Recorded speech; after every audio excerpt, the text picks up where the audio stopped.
Dr. Drew and Dr. Carter, with addition of Ryan, take on the question of how caffeine affects the brain of young teenagers. We have found many people take caffeine to wake themselves up and make them feel more ready for the day.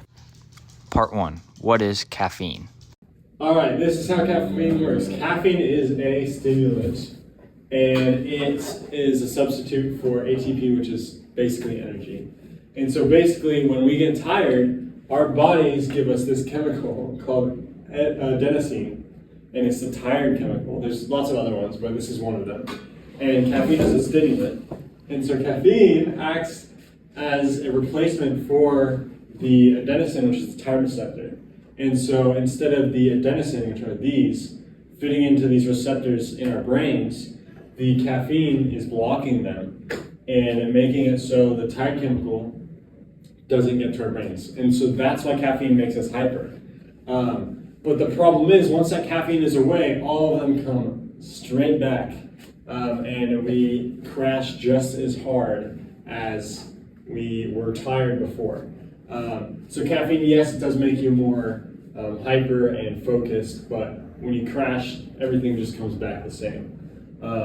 And as you drink it, your brain develops more resistance to all of this. And so as you drink more and more caffeine, it requires more and more caffeine to get you in the caffeine high. Part 2. What is the problem? Too much caffeine isn't good for your body. Here's why. Caffeine increases your heart rate and blood pressure, makes you shaky and nervous, impacts focus and sleep, and it's addicting.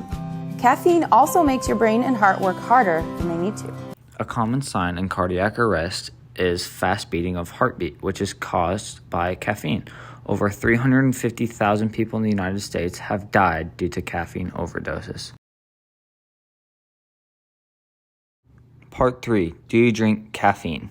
Do you drink caffeine often? I do. Do you drink caffeine? Way too much. Do you drink caffeine? All the time. All the time. Do you drink caffeine? Yes. Part 4. Do you think caffeine is addictive? Consider caffeine addictive. Wait, yes, definitely. Do you think it's addictive? Yes. Right. Do you think it's addictive? Yes. Yes. Do you think it's addictive? Yes. Part 5. What are some solutions?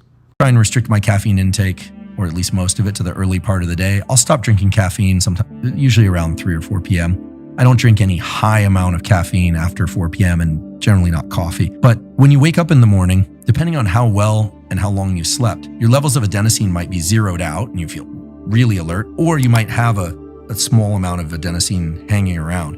If you drink caffeine right away, what happens is caffeine essentially binds to the receptor that adenosine would normally occupy. It's an antagonist. It's an antagonist, but it's what we call a competitive agonist because it binds, so it's an agonist, but it outcompetes the adenosine, so the adenosine can't dock at those receptors.